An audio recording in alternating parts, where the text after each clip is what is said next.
देखो इधर पहला कारण इसका 1870 क्रांति का पहली थी सहायक संधि। इसके अंदर भी क्या करता, जो भी अंग्रेज लोगों को सुरक्षा देता है उसका भी वसूल पैसा वसूलते हैं। हम आपको दे रहे हैं तो जो खर्चा होगा वो आपका होगा, हम आपकी सुरक्षा होगा, आपका जिम्मा खुद लेते हैं। इसमें क्या था कि सबसे पहले गवर्नर जनरल लॉर्ड वेलेस्ली ने, जिसका शासन था 1798 से 1805 तक, यानी इसमें 7 वर्ष तक, द्वारा प्रारंभ नीति के तहत देशी राज्यों का आंतरिक सुरक्षा देना और विदेश नीति का उत्तरदायित्व। आप विदेशों के संपर्क बनेंगे, आयात निर्यात होगा, इसका उत्तरदायित्व अंग्रेजों का था। और आपकी जो आंतरिक सुरक्षा होगी इसका दायित्व भी अंग्रेज अपनी सेना पर लेते थे। लेकिन इसमें जो खर्च होता था वो संबंधित राज्य को उठाना पड़ता था। यानी कि जो भी खर्चा आता था, चाहे वो किसी सुरक्षा का हो, चाहे वो विदेशों से विदेश नीति का उत्तरदायित्व, आयात निर्यात का हो, किसी भी तरह का खर्च होगा वो खुद राज्य देगा। लेकिन जिम्मेदारी कौन ले रखा था इसका? अंग्रेजी जो है ना, अंग्रेजी लोग रहते थे, इसका अंग्रेजों का था इसका दायित्व। फिर अब ये नीति रखी, संधि नीति। तो सबसे पहले राजस्थान में जो सर्वप्रथम भरतपुर ने की थी, भरतपुर राज्य ने 29 सितंबर 1803 को लॉर्ड वेलेस्ली सहायक संधि की थी। केवल एक नाम मात्र संधि हुई थी, इतनी कोई ज्यादा शर्तें नहीं रखी गई थी। लेकिन इसकी मेन संधि थी जो कि रक्षात्मक और आक्रामक संधि थी, वो अलवर रियासत ने की थी 14 नवंबर 1803 को, इसके 2 महीने बाद में। ये तो एक नाम मात्र संधि थी, कुछ ज्यादा शर्तें नहीं रखी गई थी। लेकिन जो अलवर रियासत ने संधि की थी ना, उसमें पूरी भीतर रक्षात्मक प्रक्रिया थी, आक्रामक तौर पर जो पूरी शर्तें बनाई गई थी इसमें संधि। जो मेन संधि थी वो तो अलवर रियासत ने की थी, और जो नाम मात्र संधि थी पहले सबसे पहले भरतपुर राज्य ने की थी। फिर भारत में, अब ये तो राजस्थान की दो बातें हुई, अब ये संधि भारत में किसने की? तो भारत में 1798 ईस्वी में हैदराबाद के निजाम के साथ की गई थी, है ना। वेलेस्ली और निजाम ने की थी भारत के लिए, राजस्थान में लिए भरतपुर ने और अलवर रियासत ने की थी। लेकिन राजस्थान में किसने की थी? तो भारत में हैदराबाद ने की थी। दूसरी आती है अधीनस्थ पार्थक्य की नीति। मराठों और पिंडारी, ये क्या करते थे? मराठे पिंडारी, जो भी राज्य होता, जिसको अच्छा मन हुआ कि आज वहां जाके लूटना है, आज उसको लूट लेना है, उसके साथ अपना अत्याचार करना है, तो वो बहुत क्या, जब इच्छा हुई चले गए, लूट के आ गए, बैठे खाएंगे। जब तो खाएंगे तब तो ठीक है, उनका जो खत्म हुआ सब कुछ तो वापस लूटने निकल पड़ते थे। तो लूट से तंग आकर के राजस्थान के जो राजा थे उन्होंने क्या किया कि जो गवर्नर जनरल लॉर्ड हॉर्डिक्स था, उसकी जो अधीनस्थ नीति थी, ये नीति किस लागू की थी? तो लॉर्ड हॉर्डिक्स। ध्यान रखना, ये पूछ सकते नीति किसकी थी है, इसमें ध्यान रखना, सहायक संधि की नीति किसकी थी? लॉर्ड वेलेस्ली की, है ना। अधीनस्थ पार्थक्य की नीति, है ना, लॉर्ड हॉर्डिक्स की। के तहत अंग्रेज संधि की ये नीति में था कि आप आके के अंग्रेजों से सहायता मांग सकते हैं। ये नीति का अंदर ये था कि अंग्रेज आप आएंगे, आपका जो गठबंधन के साथ में आपकी सुरक्षा के लिए आपकी सहायता करेंगे। तो उस नीति में क्या गया, अंग्रेज संधि हो गई। सर्वप्रथम करौली राज्य ने 15 नवंबर 1817 को अंग्रेजों के साथ संक्षिप्त संधि की। संक्षिप्त रूप पर मतलब 108 में नाम मात्र संधि ये हुई ना भरतपुर वाली, वैसे के वैसे ये संक्षिप्त संधि की सबसे पहले करौली ने कर ली। विस्तृत या व्यापक प्रभाव वाली संधि, मुख्य रूप से जो संधि की गई थी सबसे पहले वो 26 दिसंबर 1817 को कोटा प्रशासक जालम सिंह ने, जालम सिंह ने की थी कोटा राज्य की ओर से, है ना। मुख्य रूप से संधि थी कोटा की ओर से की गई थी, 26 दिसंबर 1917 को हुई थी, जालम सिंह ने कर रही थी। और जो नाम मात्र संधि सबसे पहले शुरुआत की थी वो की थी करौली राज्य ने 15 नवंबर 1817 को। अधीनस्थ पार्थक्य की जो नीति है वो चलाई थी लॉर्ड हॉर्डिक्स ने। इसके अंदर क्या था, है ना, राजाओं को मराठा और पिंडारी से बचाना था। उद्देश्य माने क्या माने कि राजाओं से तक आ गए थे, मराठा और पिंडारी से इनसे बचाना इस नीति का, इस संधि का उद्देश्य रहा था। ठीक है, चलिए आगे देखो इसको। 1818 के अंत तक सभी रियासतों को सिरोही को छोड़कर, कितनी रियासत थी राजस्थान में? 19 सिरोही को छोड़कर के लगभग 18 रियासतों को 1818 तक ईस्ट इंडिया कंपनी ने संधि की थी। 18 रियासतों ने ईस्ट इंडिया ब्रिटिश लोगों संधि कर ली थी। ये संधियां कराने में चार्ल्स मटेकॉफ और कर्नल जेम्स टॉड की भूमिका रही। दो लोगों ने मिलकर, चार्ल्स मटेकॉफ और कर्नल जेम्स टॉड, दोनों लोगों ने मिलकर ये संधियां करवाई। दोनों कितने गजब लोग थे, खुद घूम घूम के लोगों को अपने कब्जे में कर लिया। बातों यही कर्नल जेम्स टॉड इतिहास का, राजस्थान इतिहास इतना अच्छा लिखता है हर जगह, लेकिन खुद एक टॉड टांग अड़ा बीच में ना। फिर एक थी विलय नीति, ये क्या जनरल भारतीय गवर्नर डलहौजी ने प्रारंभ की थी। गवर्नर जनरल डलहौजी प्रारंभ की थी 1848 में। ये पूछ सकता विलय नीति बहुत इंपॉर्टेंट है। क्यों? इसमें क्या कर रहा कि जो राजा निसंतान मर गया, जिसके औलाद नहीं, जिससे कोई उत्तर है ना उत्तराधिकारी बनाना, उत्तराधिकारी है ही नहीं, उसको क्या करना है कि अपने राज्य में मिला देना। उसका उद्देश्य ही था कि उसका उत्तराधिकारी है नहीं, मर गया, हाँ भाई ये राज्य मेरा है, उसके कोई नहीं है, ये राज्य मेरा है। ऐसे करके सबसे पहले उसने क्या किया था कि इस नीति के तहत सर्वप्रथम 1848 में ही जब शुरू कब की 48, दिमाग कितना अच्छा लगा इसने, जब सतारा का राजा मर गया 1848 में लागू क्यों की? 1848 में सतारा का राजा मरा था, उसके कोई उत्तरदायित्व तो था नहीं, उत्तराधिकारी था नहीं, तो उसने क्या किया 1848 में मरा ना सतारा का राजा, उसी समय उसने ये नीति की। और इस नीति में क्या किया कि सतारा हमारे अंडर आएगा, क्योंकि इसके कोई उत्तराधिकारी है ही नहीं, और ये नीति बनानी विलय की नीति नाम दीजिए इसको कि मेरे हमारे साथ विलय करना पड़ेगा इस राज्य को। मरते ही कितना एडवांस सोच रहे थे वो, मरा अब इस राज्य को कैसे कौन संभालेगा, विलय नीति लागू की 1847 में हाथों हाथ, और ये सतारा है वो हमारा अंडर आएगा। फिर 8 साल बाद 1956 में अवध को भी ऐसे हुआ, और अवध को भी वापस अपने अंडर ले लिया, क्योंकि इसका कोई उत्तराधिकारी था नहीं, अवध को भी अपने शासन में साम्राज्य में मिला दिया था। ये थी निसंतान मर जाने पर रियासत को अपने अधीन कर लेने की नीति को विलय नीति कहा गया, जिसकी शुरुआत 1848 में लॉर्ड डलहौजी ने की थी। ठीक है, चलिए देखो कुछ कारण बाकी है इसके। पहला इसमें एक कारण था कि आंतरिक मामलों का हस्तक्षेप, जो भी रियासत के मामले होते थे अंग्रेज इसमें क्या करते, अपनी मनमानी करते थे, बीच में आकर के खुद की थोपते थे, जो ये रियासतों को ये मंजूर नहीं था, जो रियासतें थी ना उसको ये मंजूर आंतरिक मामला हस्तक्षेप करना, रियासतें नहीं चाहती थी अंग्रेज उनके काम में हस्तक्षेप करे बीच में, है ना। फिर सेना में एनफील्ड राइफलों में चर्बी वाले लगे कारतूस उपयोग में लाना, तो सैनिक कहते थे कि तो हमारा धार्मिक भावना खराब, धार्मिक भावना को ठेस पहुंचा रहे हैं, हमारा धर्म भ्रष्ट कर रहे हैं, है ना, उस मामले में ये। लेकिन इसको तात्कालिक कारण ये ध्यान रखना, यह क्रांति का तात्कालिक कारण था, मेन मुख्य कारण और उसके जड़ दिन स्टार्ट होने की मेन तो सैनिकों के विद्रोह करने की भावना उसी वक्त आई थी। सैनिक खुद आए भारत में, भारत के लोगों को इस सेना में रख दिया, काम पर लगा दिया, अंग्रेज उनको काम करके तनख्वाह देते थे, लेकिन जब उनकी धार्मिक भावना से आहत हुए ना वो, तब जाके उन्होंने क्या किया कि 1857 के स्वतंत्रता संग्राम में 10 मई 1857 को मेरठ में उन्होंने सेना के विद्रोह से हुआ, सेना ने विद्रोह कर लिया 10 मई 1857 को मेरठ की छावनी में, ये हमें मंजूर नहीं होगा। जब सेना ने विद्रोह किया, विद्रोह का नेतृत्व कौन करे, तो उन्होंने क्या किया कि बहादुर शाह जफर था मुगल सम्राट, उसके नेतृत्व में काम शुरू किया, कोई लीडर तो होना चाहिए चलाने के लिए। तो फिर जैसी रियासत सबने मिलकर क्या किया, सेना भी उनके साथ आ गई, रियासतें भी आ गई, तब उन्होंने बहादुर शाह जफर के नेतृत्व में वापस उस संग्राम शुरू कर दिया। 1857 संग्राम के समय भारत के तो गवर्नर जनरल कौन थे, लॉर्ड कैनिंग, और राजस्थान के एडीजी असिस्टेंट गवर्नर जनरल जो थे वो पैट्रिक लॉरेंस थे। सैनिक छावनी झेंती, ब्यावर, नसीराबाद, नीमच, एडिनपुरा, देवली और खैरवाड़ा जो उदयपुर में है, ये जो 6 छावनियां थी। शुरुआत 10 मई 1857 को हुई, जिसका नेतृत्व क्या था बहादुर शाह जफर ने, और तत्कालीन कारण क्या था, कारतूस लगे और चर्बी लगे कारतूसों का प्रयोग करना, ये उसका मेन कारण था। बस ये चीज आपको याद रखनी, ठीक है, चलते आगे। और ये भी पूछ सकता है भारतीय जनरल कैनिंग और पैट्रिक लॉरेंस को नाम भी याद रखना आपको।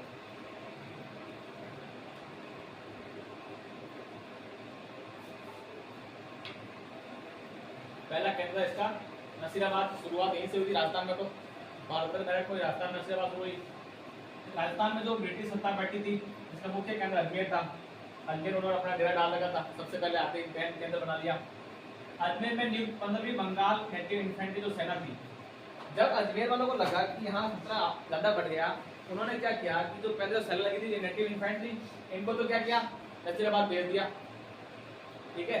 और ब्यावर से 2 मेयर पलटन बुलवा ली, 2 ब्यावर से सेना 2 टीमें बुला दी अजमेर की सुरक्षा के लिए। जो पहले मेरठ से आए थे वो मेरठ से होते हुए आए थे, पहले मेरठ से शुरुआत की, दिल्ली होते हुए फिर अजमेर आए। उन्होंने लगा कि अजमेर को ज्यादा खतरा है, तो उन्होंने क्या जो प्रेजेंट सेना थी उसको तो भेज दिया नसीराबाद, और ब्यावर से अलग बुला ली। फिर जब एक सेना प्रेजेंट है उसके भी भरोसा नहीं करना, तो उसे तो अपमानित महसूस हुई, तो नेटिव इन्फेंट्री क्या किया, नसीराबाद छावनी भेज दिया, यहाँ से नसीराबाद तो भेज दिया, वहां जाकर उन्हें लगा कि यार ये तो हमारा अपमान है, हम क्या रक्षा नहीं कर सकते। तो उन्होंने क्या किया कि 28 मई 1857 को जो सेना थी नेटिव इन्फेंट्री ने सैनिकों ने तोप खानों में सैनिक थे, जो नसीराबाद छावनी के तोप खाने थे, उनकी सुरक्षा के लिए सैनिक लगा रखे थे, उनको अपने साथ मिलाया और विद्रोह कर दिया कि आप इनके साथ आप भी ऐसे करेंगे, उनको अपने साथ मिला करके तोपों पर अधिकार के लिए सारी तोपों ने अपने अंदर ले ली। फिर इन सैनिकों ने 18 जून को दिल्ली पहुंचे। यही सैनिक विद्रोह करने के बाद दिल्ली पहुंचे और अंग्रेजी सेना पर आक्रमण कर दिया। अजमेर से होते हुए गए नहीं वापस, सीधे वहां दिल्ली निकल गए अजमेर होते हुए और दिल्ली जाकर अंग्रेज सेना पर आक्रमण किया और अंग्रेजों को हरा दिया।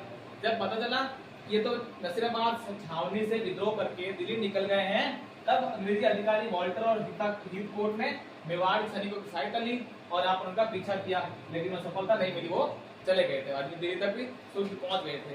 ये था नसीराबाद का बायोडाटा। नसीराबाद शुरुआत कैसे हुई?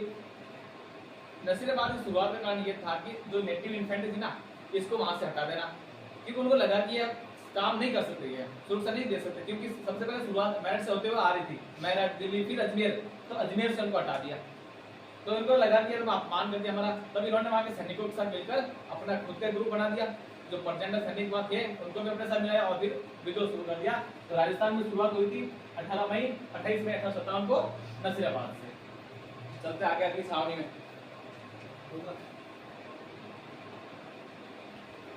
अगली है हमारी नीमच छावनी। देखिए 3 जून 1857 नसीराबाद के बाद नीमच।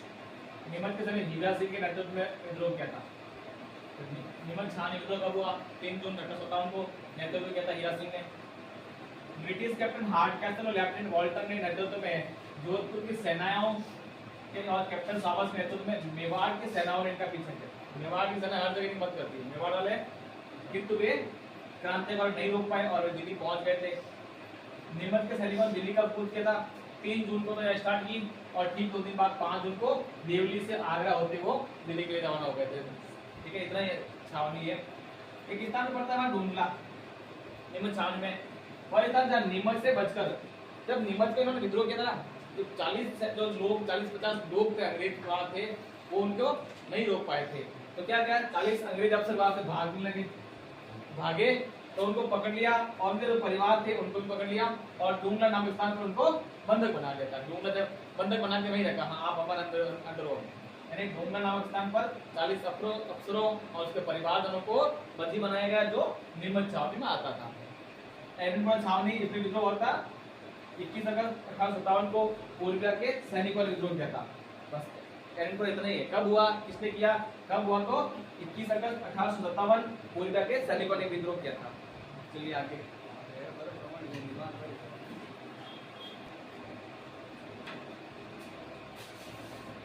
देखो आहुआ विद्रोह आता था मारवाड़ में। विद्रोह का सर्वप्रमुख केंद्र मारवाड़ जब शुरू हुआ था तो सबसे पहले आहुआ को शुरू आरोप किया गया। आहुआ के ठाकुर कुशाल सिंह के नेतृत्व में क्रांतिकारी जोधपुर के महाराजा तख्त सिंह और कैप्टन हीथकोट दोनों मिलकर आए थे। ये महाराजा तख्त सिंह और अंग्रेजों के साथ मिलकर कैप्टन हीथकोट के साथ मिलकर सेना लेकर आया और जो निकट में है ना, आहुआ के निकट विठोड़ा कला गांव है, आज भी है ना विठोड़ा, मारवाड़ के पास विठोड़ा में आपने लेकर 1857 को हरा दिया। यानी कि तख्त सिंह और हीथकोट की सेना को कुशाल सिंह ने हरा दिया था।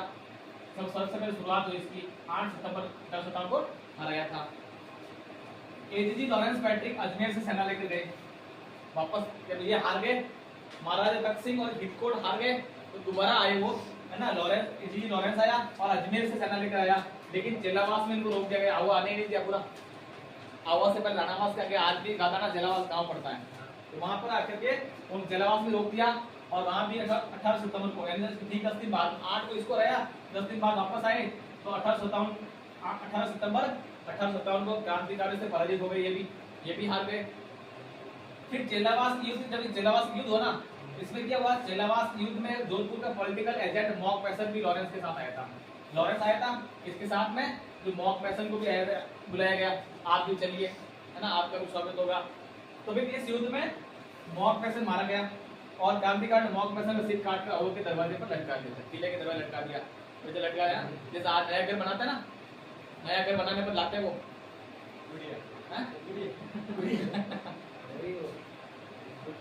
पुतले टाइप लाते ना,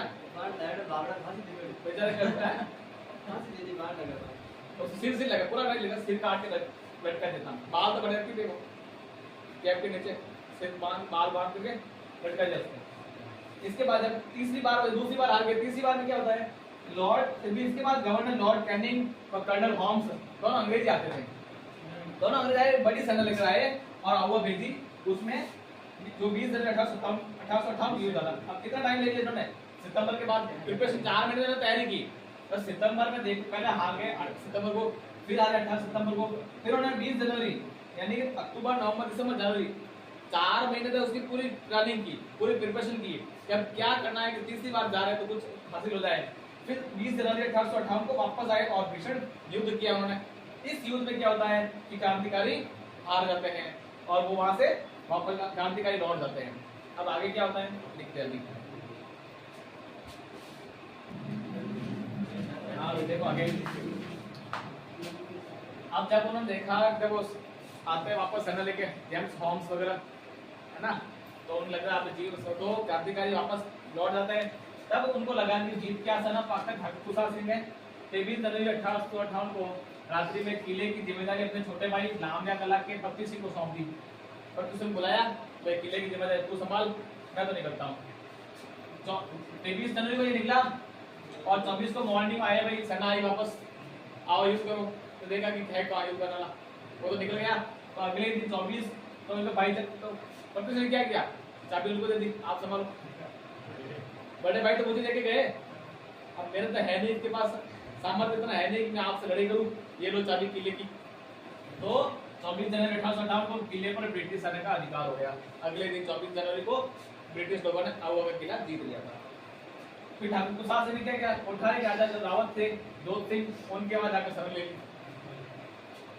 अंत में 8 अगस्त 1860 यानी 58 से लगाकर 60 तक 2 साल तक तो इसके पास गए। फिर शान को खुशहाल सिंह ने ब्रिटिश सरकार के समक्ष नीमच में जाकर के सरेंडर कर दिया अपने आप को, ये मारो या तारो आपकी इच्छा। तब एक कमेटी बनाई गई, कमीशन बनाया गया मेजर टेलर की अध्यक्षता में।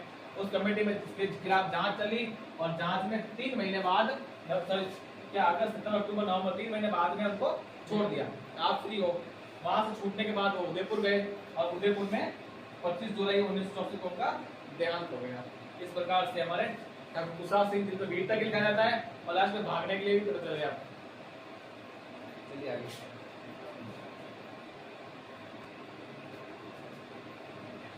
अगला कोटा विद्रोह देखिए। 1857 के प्रथम स्वतंत्र संग्राम में कोटा का योगदान भी सर्वाधिक महत्वपूर्ण माना गया है। इसमें भी बहुत अच्छी चीजें ऐसी घटनाएं दुर्घटनाएं घटी हैं इसमें। कोटा का जो पॉलिटिकल एजेंट था वो था जॉर्ज मिस्टर बर्टन, अपने पढ़ा था, इसे पैट्रिक लॉरेंस था, वैसे वैसे ये भी एक कोटा वो जोधपुर का था, मिस्टर पैट्रिक लॉरेंस ये कोटा का था। 3 जून 1857 को भारतीय सैनिकों के संघर्ष की सूचना पाकर कि भारतीय सैनिक वहां हैं नीमच में, कोटा को था ना, तो वो क्या करता है नीमच में कोटा सूचना पाकर बटन कोटा बूंदी झालावाड़ की राजकीय सेना के साथ नीमच पहुंचता है। जब कोटा से होकर के वो नीमच जाता है और ब्रिटिश सेना ने बिना किसी विरोध के नीमच पर अधिकार कर दिया, नीमच छावनी पर अधिकार ले लेते हैं। यानी ये सोचते हैं कि नीमच में हो रहा है, तो कोटा का जो था बटन वो जाता है नीमच में और वहां पर जाकर के छावनी को अपने अधीन कर लेता है। कोटा के जयदयाल और मेहराब खान के नेतृत्व में 15 अक्टूबर 1857 को क्रांति की शुरुआत होती है। वहां पर हो जाता है, पीछे क्रांति शुरू कर देते वो। बटन चला गया वहां पर, कहा नीमच आ गया, पीछे कोई है नहीं, तो फिर वो जयदयाल और मेहराब खान क्रांति शुरू कर देते हैं। फिर जब वापस आता क्या होता है, उन्हें सुना कि कोटा में होने लगा विद्रोह, तब क्रांतिकार ने बटन का सिर धड़ से अलग कर दिया और सारे शहर में खुला प्रदर्शन किया। जब बटन वापस आया सोचा कि मैं तो नीमच आया हूँ, पीछे कोटा में ये हो रहा है, वापस आता है कोटा की क्रांति की लड़ाई करता है, तो फिर कोटा के जो क्रांतिकारी थे उन्होंने बटन का सिर धड़ से अलग कर दिया। कोटा के महाराज जो ओम सिंह थे, राम सिंह थे, कोटा के राम सिंह क्या करते थे, बटन के पक्ष में थे। राम सिंह बटन का अधिक काम करते थे, जैसा बटन चलाता वैसे राम सिंह महाराज वहां के थे, हिंदुस्तानी थे, लेकिन अंग्रेजी के साथ काम करते थे। तो उन्होंने क्या किया कि उसको महल में बंद नजरबंद कर दिया, कमरे में बंद कर दिया, किसको, महाराज राम सिंह को। फिर कोटा राज्य की जो तोपखाना था सब अपने अधीन कर लेता है और सारा शहर क्रांतिकारी के नियंत्रण हो गया। कोटा के जो नियंत्रण बटन चला गया, महाराज राम सिंह कैद हो गया, तो अब क्रांतिकारी का जो नियंत्रण में आ गया था कोटा शहर, और धीरे धीरे वो कोटा रियासत पर क्रांतिकारी का अधिकार हो गया, पूरी रियासत को अपने अधीन कर लेते वहां के क्रांतिकारी।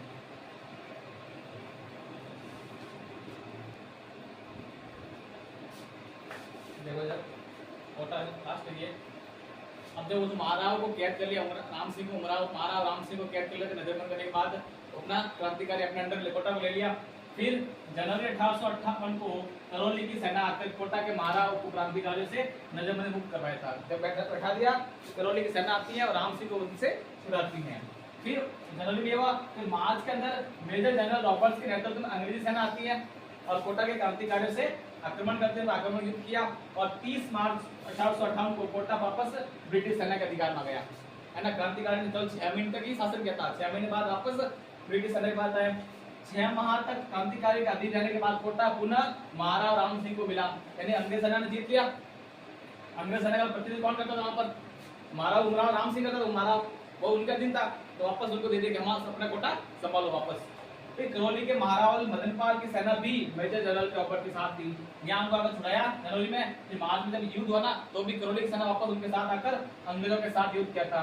और एक कहा जाता है कि अंग्रेजों के विरुद्ध इतना सुनियोजित, इतनी प्लानिंग के साथ में और नियंत्रित और कंट्रोल वाला युद्ध ऐसा राजस्थान में और कहीं नहीं हुआ जितना कोटा में, इतना व्यवस्थित और नियंत्रित युद्ध हुआ था। ठीक है, बाकी चर्चा अगली क्लास में करेंगे।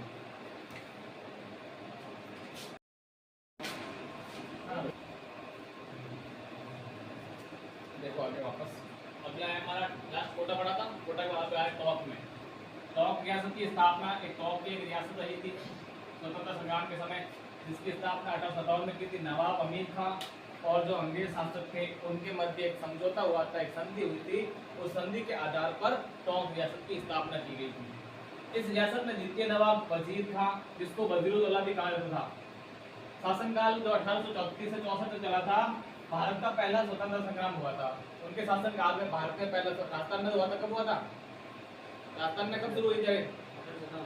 1857 में ना, 10 मई 1857 को।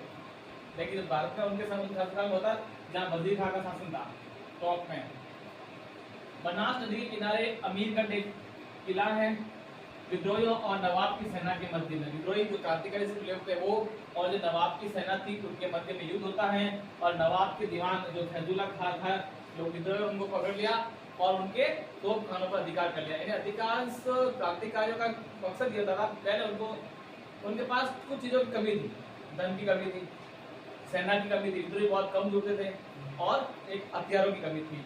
तो जब हम जो भी देखते हैं कि जिस युद्ध में जो वो जीतता है, जिस किले को जीतते थे, उनका पहला उद्देश्य होता था तोप खाना, हथियार लूटना। हमने जितने पढ़ा ना, तो पहले क्या करते हैं? हथियार इकट्ठा करना उनको उद्देश्य। यहाँ पर भी उन्होंने क्या किया? विद्रोही ने तोप खाने पहले हथियार किया कि पहले हथियार लूटने हैं, हथियार होगा तो युद्ध कर पाएंगे, आगे सेना आएगी तो भी।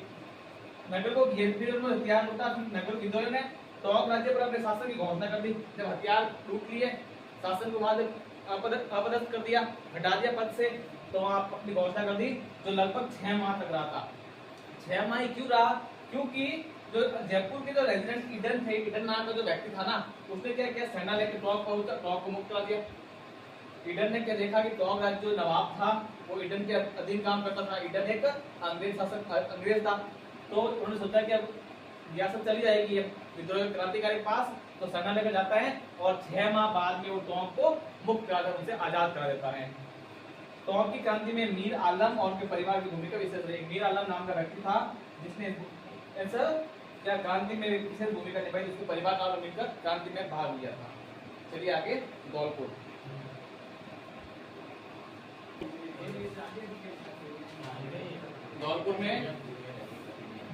धौलपुर में ग्वालियर में इंदौर कहाँ शहर है? ग्वालियर इंदौर किस स्टेट में है?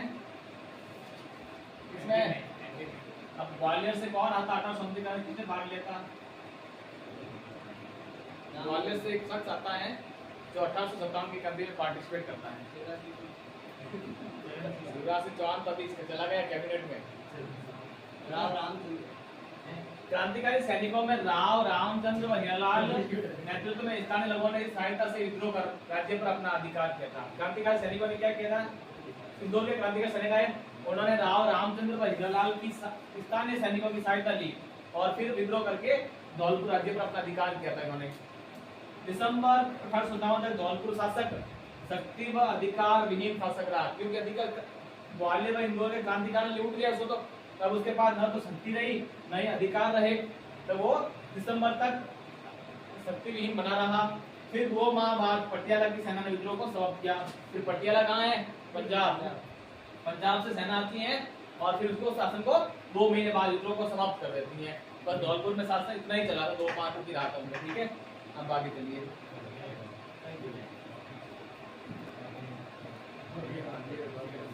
हाँ देखो इधर तार से तोपे की भूमिका इसमें 1857 गांधी 1857 की गांधी में आज लोग ग्वालियर का विरोधी, ग्वालियर से का एक विद्रोही नेता था, ग्वालियर से आए थे। सर्वप्रथम 8 अगस्त 1857 को भीलवाड़ा में उनकी एंट्री होती है ना। फिर 9 अगस्त को 8 को आए, 9 कोई काम शुरू है ना, कोई मौत देखा नहीं देखा।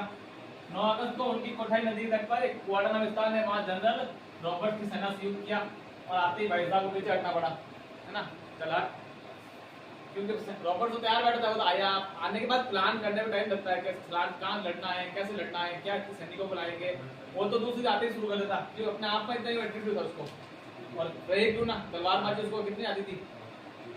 रॉबर्ट से हारने के बाद, अब रॉबर्ट से हार गए कहाँ पर, भीलवाड़ा में। फिर वहां से गए सीधे झालावाड़, और झालावाड़ की सेना को उसके साथ लिया, ये साथ देख दिया।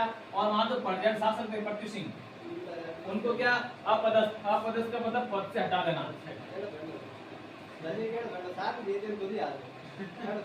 कौन राजा साहब नहीं दिया, सेना ने साथ दिया, वहाँ के जो लोग थे वो साथ हुए थे उनकी। राजा की खुद सेना ही विरोध खिलाफ हो गई थी। अब वो पता नहीं क्या मोह निमंत्रण करता था, जाकर सेना में अपने पक्ष में कर लेना पहले। बाहुबली वाला लोग था ना वही। तो झालावाड़ पर अधिकार कर लिया, सेना को मिलाया, पट्टी सिंह था उसको हटा दिया और अधिकार कर लिया। अधिकार करने के बाद सौंप दिया, भाई तुम करो शासन, मैं थोड़ा घूम कर वापस घर बच्चों को संभाल के आता हूँ ना। वापस ग्वालियर चले गए, वहां से गए वापस ग्वालियर। अब जब उन्होंने ग्वालियर पर वापस चले गए, फिर उनको याद आया कि मैं तो कुछ झालावाड़ में कांड करके आया था। वापस आते हैं दिसंबर 1857 में, और पुनः कहाँ आते हैं वापस, अब वहां से सीधा मेवाड़ आते हैं। और आते ही 11 दिसंबर 1857 को उनकी सेना ने बांसवाड़ा शहर पर अपना अधिकार कर लिया। झालावाड़ को जीता, फिर मेवाड़ में आए, और 11 दिसंबर को बांसवाड़ा को अपना अधीन कर लेते हैं। अमीरगढ़ के किले के निकट बनास नदी पर उनके टोंक के नवाब की सेना के साथ युद्ध होता है। और फिर वहां भाई हमने भी पढ़ा टोंक दिया सबने, तो खानों का अधिकार कर लेना और टोंक पर शासन की घोषणा कर देते हैं वो। फिर टोंक पर अधिकार घोषणा सुनते ही कौन आता है, मेजर ईडन आते हैं, और टोंक की तरफ आगे आते हैं ना, तो ताजा क्या करते हैं, टोंक छोड़कर 9-2-11 यहाँ कहाँ गए थे वो, यहाँ से हारे तो चले गए झालावाड़। अब यहाँ हारे, अब टोंक की सेना लेके आए, अब नहीं जीत सकते, यहाँ से चले जाते वो नाथद्वारा तो आके। फिर अंत में ताते तोपे को नरवर के जागीरदार जो मान सिंह नरुआ था, जो अंग्रेजों के लिए काम करता था, उसकी सहायता से नरवर के जंगलों में उसको पकड़ लेते हैं। कि भाग गया नाथद्वारा जंगलों में जाकर छुप गया था कहीं, पकड़ लिया। और 18 अप्रैल 1859 को वापस कब आया था, दिसंबर 1857 को आया। फिर उसके 4 महीने बाद उसको पकड़े, फांस। अब फांस के दे क्यों ना, जगह जगह कांड करता, बोले हारा उसने कोई नहीं है, आया वहां गया, हारा, वापस झालावाड़ गया, वहां कब्जा किया, वापस ग्वालियर गया, वापस आया, बांसवाड़ा को जीत दिया, टोंक को जीत दिया। अब जब उसके सामने आई तो 9-2-11 हो गया।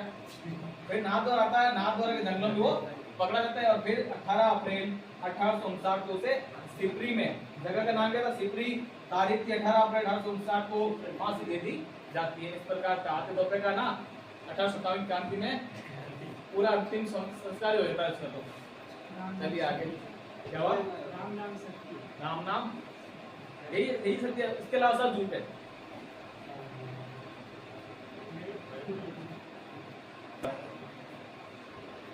आज भूमि जवाहर जी के पास शेखावटी में सर्वप्रथम स्वतंत्रता संग्राम का नेतृत्व जब पटोदा सीकर जिले के अंदर ठाकुर डूंगर सिंह और उनके पति जवाहर सिंह शेखावटी में सबसे पहले शुरुआत इन्होंने की थी। फिर सन 1847 को अंग्रेजों ने डूंगर को आगरा के किले में कैद कर लिया। दोनों काकापति ऐसे थे कि पहले चले थे, इस दिन को हम आएंगे, सामान तैयार रखना है, लूटने आ रहे हैं, पहले ही चेतावनी। पुलिस को बुलाई तो डबल नुकसान हो जाएगा। तब उन्होंने क्या किया था कि एक सेठ को कहा, सेठ कितने तारीखों में आएंगे, आप सामान तैयार रखना, और पुलिस को कह दिया है तो फिर ठीक नहीं लगेगा। सेठ ने सोचा क्या करेगा, पुलिस तो अंग्रेज पकड़ ले जाएंगे, छोड़ेगा तो नहीं। और वैसे भी ढोंगी जवाब जिसमें पहले तंग आ चुके थे अंग्रेज, तो क्या किया सेठ ने, पुलिस बुला दी। अब पुलिस भी आ गई, सेठ वहां ढोंगी गए और तो जवाब जी ढोंगी 4-5 साल रहते गुड्डी कर देंगी, तो फिर ढोंगी को पकड़ लिया वहां, और वहां से सेठ के घर से सीधा ले गए आगरा जेल में। आगरा जेल में ले गए, कुछ दिन बीते, महीने बीते। फिर क्या होता है कि एक दिन होली के आसपास जवाब जी और कुछ लोग बैठे बैठे हंसी मजाक कर रहे थे। तब उसकी ढूंढी की पत्नी आती है और कहती है कि तुम्हारा जो मुखिया है, तुम्हारा काका है ढूंढी, तुम्हारा जो हेड है वो तो जेल में बैठा है और तुम यहाँ हंसी मजाक कर रहे हो। अगर तुमसे नहीं छुड़ा सकते तो मैं जाती हूँ छुड़ाने के लिए, मेरे तो पति है, मैं भी वही बैठ जाऊंगी या फिर छुड़ा के लेके आ जाऊंगी। तब जवाब जी की नींद खुलती, यार काका तो वहां बैठा है, अब लीडरशिप करेगा कौन। तब वो प्लान बनाते, सब बैठते हैं, और जवाब क्या करता है कि दो जो है ना, दो इसके साथ कौन थे, दो इसके जाट और कर्णिया मीणा, इनको कहते हैं कि तुम मेरे साथ रहोगे, और भी लेके जाते हैं और आगरा किले के बाहर में जाकर एक पांडाल बनाते हैं, और जब पांडाल बना के कथा शुरू कर देते हैं कि भाई तुम लोग अगर पूछते ये क्या कर रहे हो भाई। और एक सैनिक कुछ हिंदू, जब हमारे भारत के लोग थे वो भी उस किले में ही काम करते थे, किले के अंदर पहरेदारी किसको रखा था सेना ने, अंग्रेज आए, आदमी खुद कितने आए थे, 2-3 हजार लोग आए थे, और पूरे भारत में शासन किया ना, तो यही के लोगों को काम पर किया था उन्होंने। हम भारत वालों को रोजगार नहीं देते थे, तो वहां के भारतीय कुछ सैनिक थे जो सेना में काम कर रहे, पहरेदारी करने वाला पूछा तुम ये कर क्या रहे हो, जेल है, किला है, आप आगरा के किले के बाहर बैठ के धुनी वगैरह लगा के बैठ गए, कर क्या रहे हो। बोले कि हम यह कथा कर रहे हैं, क्यों, क्योंकि हमारी जब बारात आ रही थी तो दूल्हे की डेथ हो गई, अब मन गढ़ कहानी बना रहे, हुआ कुछ नहीं, वो प्लान बना रहे छुड़ाना कैसे है। तो कहा कि हमें क्या है, हमारा दूल्हा मर गया और हमारे हिंदू रिवाज है कि 12 दिन तक हम वहीं बैठे रहते हैं, तो 12 दिन तक हम गरुड़ पुराण का पाठ करेंगे, वहां पर हवन करते रहेंगे, उनके पीछे रात को गाते हैं जैसे आदमी गाते हैं, तो किसी डेथ रात को 4-5 बजे आते, 4 बार तो भजन करते हैं ना। तो बोले कि हम 12 दिन तक यही रहेंगे। और फिर अंग्रेजों को सूचना मिली, तो पूछा कि अंग्रेजों ने पूछा कि कब तक रहेगा ये, क्या सब कुछ नहीं, 4-12 दिन तक बाद खुद चले जाएंगे यहाँ पर, ठीक है कोई बात नहीं। और जब हिंदू सैनिक थे ना, वहाँ काम करने वाले जो भारत के लोग, वो भी उस शाम को वहाँ आके थोड़ी देर उनकी गरुड़ पुराण सुनते थे। अब बेचारे लूटने वाले, इनको क्या गरुड़ पुराण आती होगी, फिर भी पता नहीं कहाँ से किताब लेके आए, बैठे बैठे हंसते रहते और पढ़ते, उनको पता है कि हमारा काम ही नहीं है, तो फिर भी बैठे बैठे पढ़ते रहते। ऐसे जैसे करते करते एक दिन 12 दिन हो गए, आज तो लास्ट दिन है। लास्ट दिन में उनके बिहेवियर से एक जो सैनिक था ना वहाँ जेल का, वो उससे बहुत प्रभावित हुआ, और वो आके कहता है कि महाराज जी, इनको जवाब जी को, कि आपकी 12 दिन तक कथा सुनी हमने, और हम चाहते हैं कि आप हमारे घर चलो, आपके चरण हमारे घर पे ले जाओ, तो हमारा घर भी थोड़ा सही पवित्र हो जाएगा। तो जवाब जी का देखो, हम किसी के घर नहीं जाते, हम यहाँ डेथ में बैठे हैं, हमारे दूल्हे की डेथ हो गई, उसके पीछे बैठे, हम किसी के घर नहीं जाते। अगर तुम करना चाहते तो हमारा एक काम कर दो, तुम्हारा साथी तुम्हारे जेल बंद है, हमें उसे मिला दो, सिर्फ हमें छुड़ाना नहीं है, हमें सिर्फ मिलवा दो। तब जाके कहते हैं, जब उनका कहा इतना ही काम है, चलिए। अब रात के समय ढूंढी को लेके जाते हैं जवाब जी को अंदर ढूंढी से मिलवाने के लिए, और ढूंढी के पास जाके देखते हैं तो महाराज के केस में ढूंढी ने पहचान नहीं है कौन, जवाब जी कौन है। तो ढूंढी जवाब इतना कहता है कि सेठ ने क्या हाल कर दिया रे तेरा। तब पता चलता है सेठ की बात आता है, इसको याद आता है कि अरे यार ये सेठ की बात यहाँ कौन कर रहा है, इसका मतलब पहचान लिया, घर छुड़ाने वाले आ गए हैं। फिर वो मौका देखते सीधा जेल पे हमला करते, फिर देखते हैं आसपास माहौल देखते हैं, फिर वो जब 4-5 ग्रुप बैठा, वो जेल पे हमला कर सैनिकों को गिरा दौड़ा के वहां से ढूंढी को बाहर लाते हैं। बाहर आते ही ढूंढी कहते रुको, मैं तो आ गया, लेकिन जाएंगे नहीं, जितने कैदी बंदर है सबको आजाद करेंगे। अब हमें जो पता चलना चाहिए कि उन्होंने किसी को पकड़ा है ना, आइडेंटिटी कार्ड लेके जाएंगे अपना, हम है कौन। तब वो वापस ढूंढी खुद पाते हैं, जवाब भी सब मिल जाते हैं। फिर रात के समय में पूरी आगरा को जेल में कैदियों को बाहर निकलवा के कहते भाग जाओ यहाँ से, और खुद भी भागते हुए वहां से कहाँ आते हैं, वहां से भागे आगरा से। फिर आते रास्ते में मिल जाती उनको नसीराबाद। एक तो पहले गुस्से में थे, छुड़ा के लेके आ गए थे, और आए फिर नसीराबाद, इसको भी छोड़े, है ना। फिर वहां पर उन्होंने नसीराबाद, आगरा से आने के बाद उन्होंने नसीराबाद छावनी को इसलिए लूटा था क्योंकि वो भड़ास मार निकालनी थी, गुस्सा था कि अब सेठ ने कर लिया काम, पकड़ा दिया अंग्रेजों की तरह। और क्यों गए, क्योंकि अब तो अगर नहीं छुड़ा देना तो उनको काले पानी की सजा हो चुकी थी। जब 2 दिन बाद उनको काले पानी की सजा का मतलब था कि अंडमान निकोबार जो खारे जल की समुद्र है ना, वहां उनको भेज देते अंडरग्राउंड, वही रहो, वहां आने की कोई चांस नहीं। आपकी मौत के बाद बंगाल की खाड़ी में आपका शरीर फेंक देंगे, वही रहना आपको, मतलब आपको वापस लौटने, काले पानी की सजा में घर की उम्र नहीं थी, मतलब आपकी उम्र क्या होगी, आपकी मौत तक आपको वही रहना है। ये काले पानी सजा अंग्रेजों की थी, अंडमान निकोबार द्वीप समूह भेज देते थे। फिर वहां उनको नसीराबाद छावनी को लूट लिया, फिर वापस घर आए।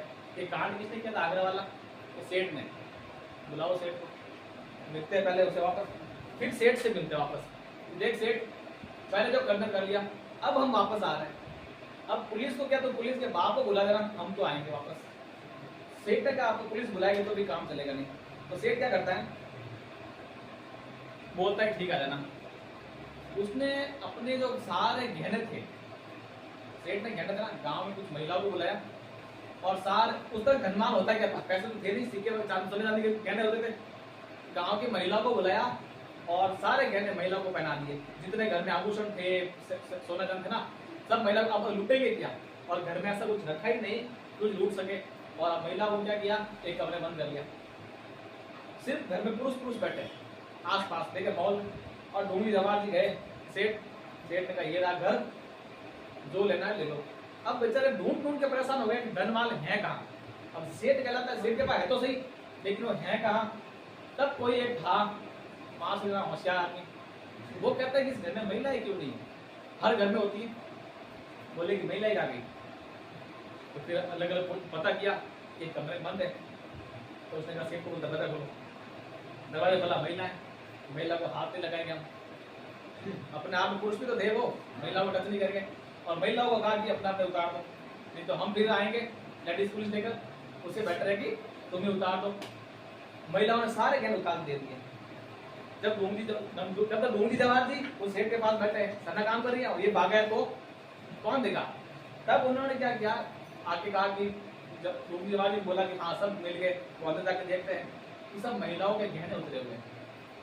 बोला कि क्या क्या, उन्होंने बताया सेठ ने ऐसा किया, हालांकि जी महिलाओं गहने पहना दिए और हमने वापस उतरवा दिए सबको और ले लिए। बोले कि इसमें यहाँ की कौन कौन है, मतलब यहाँ ससुराल किसका है और पियर किसका है।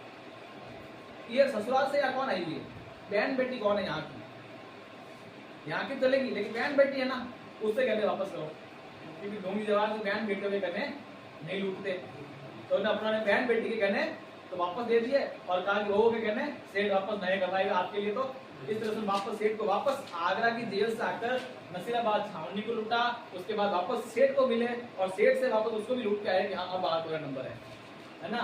तो इसलिए उनको ढूंढी जवाब जो फिर फतेहपुर शेखावटी में आज भी लोगों ने, लोग जब मरने के बाद क्या कर दिया, हमारे आगे पूछते पितर है वो, तो पितर मानते ना, पितर फोड़ा पाड़े साहब, अब पितर फोड़ा पाड़े नहीं पाड़े, उनको भी लोक देवता मान लिया कि तो हमारे लोक देवता वीर पुरुष थे। ऐसा नहीं कि लूटते थे, लोगों की सहायता भी करते थे, जरूरत पड़ने पर लोगों की हेल्प, इसलिए लोगों उनको देवता के रूप में पूजने लगे थे। शेखावटी में भूपे उनकी वृंदावनी गाते, उनकी कथाएं ग्रंथ कथा सुनाते हैं, है ना। उनके बाद आज भी हम लोग देवता गीत गाते हैं ना, वैसे इनके भी गीत वृंदावनी गाई जाती है। ये थे ढूंढी और जवाहर जी, दोनों चाचा भतीजा। और फिर प्रथम स्वतंत्रता संग्राम का अंत कैसे हुआ कि सितंबर 1857 को मुगल सम्राट बहादुर शाह जफर को पकड़ लेते ही क्या अंत हो गया था, वो नहीं था। क्यों? क्योंकि लीडरशिप किसने की थी, अब लीडर को पकड़ लिया तो सेना पीछे क्या करेगी, और उन्होंने मेन लीडर को पकड़ लिया। कि महाभारत में भी हमने देखा होगा यही होता थे, महाभारत में द्रोणाचार्य यही किया। द्रोणाचार्य क्या कहा था कि मैं पांडवों को मारूंगा नहीं, तुम अर्जुन को दूर ले जाओ, मैं युधिष्ठिर को बदल रहा हूँ। युधिष्ठिर सम्राट था, युधिष्ठिर पकड़ा जाएगा, बंदी बन जाएगा तो युद्ध समाप्त हो जाएगा। वैसे वैसे ये सबसे सम्राट था इनका, इनको पकड़ लिया और दिल्ली में लाल किले पर किसका अधिकार हो गया, अंग्रेजों का अधिकार हो गया। और फिर जो पहला जो स्वतंत्रता संग्राम रहा हमारा आजाद देश आजाद कराने का, वो क्या रहा, असफल रहा। हम देश को आजाद नहीं करा पाए थे, 1857 की क्रांति में नहीं करा पाए थे। अब असफल क्यों रहा, अब आते इसके कारण।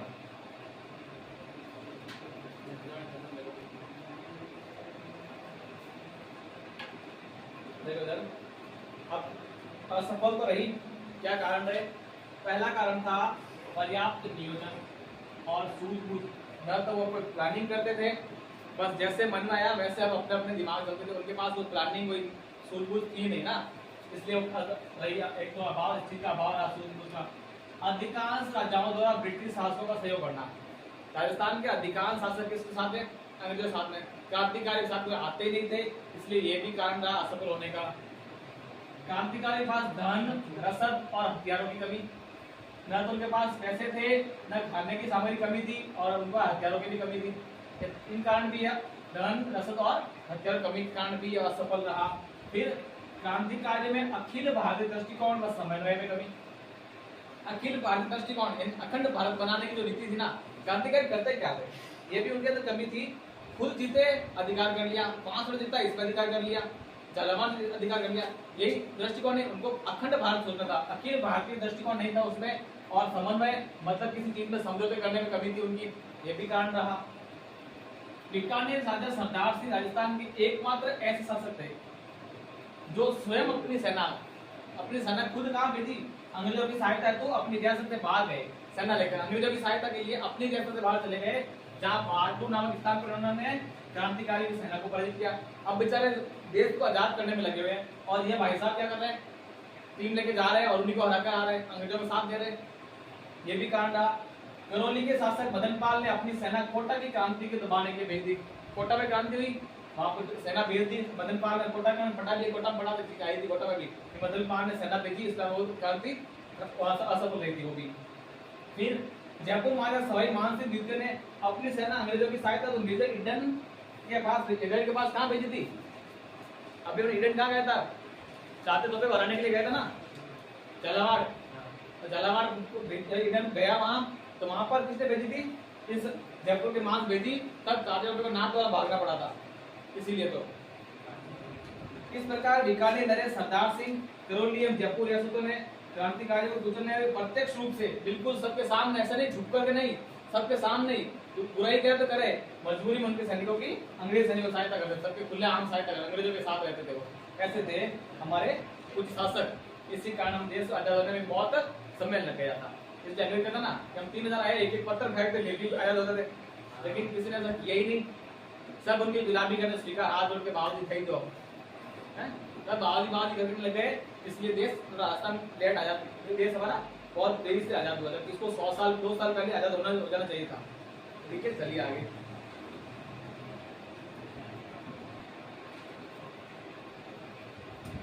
देखो तात्कालिक प्रभाव, तो असफल रहा, कारण बताइए क्या प्रभाव पड़ा। तो ब्रिटेन की जो महारानी थी विक्टोरिया, उसने क्या किया कि 2 अगस्त 1857 को 2 अगस्त 1857 भारत में ईस्ट इंडिया कंपनी, जब अंग्रेजों ने सबसे पहले भारत में आए थे तो उन्होंने ईस्ट इंडिया कंपनी स्थापना की थी। कहाँ की थी? बंगाल की उपनिवेश है ना। जब स्थापना की उन्होंने, तब ईस्ट इंडिया कंपनी शासन चलाती थी, और जब जो काम होता तभी वहाँ आगे सूचना जाती थी। फिर अंग्रेज ने क्या किया कि शासन समाप्त करके या शासन सीधे ब्रिटिश ताज के अधीन कर लिया, यानी कि अब भारत होगा वो सीधे ब्रिटेन से चला जाएगा, जो नियम आएंगे ब्रिटेन से आएंगे, ईस्ट इंडिया कंपनी के हाथ में कोई अधिकार नहीं रहेंगे, ये उसने कर दिया। और फिर जो जब ईस्ट इंडिया कंपनी थी वहाँ एक पद था गवर्नर जनरल, उस पद का पूरा नाम चेंज करके क्या कर दिया? Governor general viceroy. एक ही नाम था, एक ही पद था पूरा ये। और जब ये पद रखा गया तो भारत का प्रथम गवर्नर जनरल वाइसराय लॉर्ड कैनी को नियुक्त किया। लेकिन जब ईस्ट इंडिया कंपनी का जो था ना लॉर्ड हेस्टिंग्स, वो आता था इसमें, ईस्ट इंडिया कंपनी का गवर्नर जनरल था वो। फिर लास्ट है अमरचंद भाटिया, पहले ऐसे व्यक्ति थे जो स्वतंत्र संग्राम में सबसे पहले फांसी दी गई, सबसे पहले अंग्रेज सत्ता में इनको अमरचंद भाटिया को फांसी दी गई, और इनको राजस्थान का दूसरा मोहम्मद साहब भी कहते हैं। इस प्रकार से 1857 की क्रांति पूरी होती है।